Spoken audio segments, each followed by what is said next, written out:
الصلاۃ والسلام علیک یا سیدی یا رسول اللہ وعلی آلک و صحابک یا سیدی یا حبیب اللہ۔ آج ہم آپ کو ایک وظیفہ بتانے والے ہیں کہ جادو سے بچنے کا وظیفہ، کہ جادو سے کیسے حفاظت میں رہنا چاہیے، کیسے بچنا چاہیے۔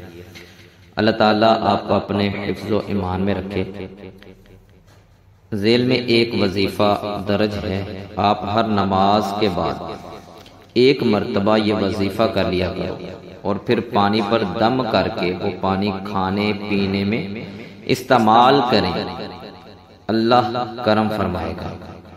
اللہ تبارک و تعالیٰ اپنی حفاظت میں رکھے گا۔ سورۃ الفاتحہ ایک مرتبہ پڑھنی ہے، آیت الکرسی ایک مرتبہ پڑھنی ہے، سورۃ الاخلاص ایک مرتبہ پڑھنی ہے، سورۃ الفلق ایک مرتبہ پڑھنی ہے، سورۃ الناس ایک مرتبہ پڑھنی ہے، سورۃ البقرہ کی آیت نمبر 102 میں سے وَمَا هُمْ بِضَارِّينَ بِهِ مِنْ أَحَدٍ إِلَّا بِإِذْنِ اللَّهِ 3 مرتبہ پڑھنی ہے، اور اول آخر تین مرتبہ، 3 مرتبہ شروع میں اور 3 مرتبہ یہ وظیفہ پڑھنے کے بعد درود و سلام پڑھ کر پانی پر دم کر کے استعمال کریں، انشاءاللہ تبارک و تعالی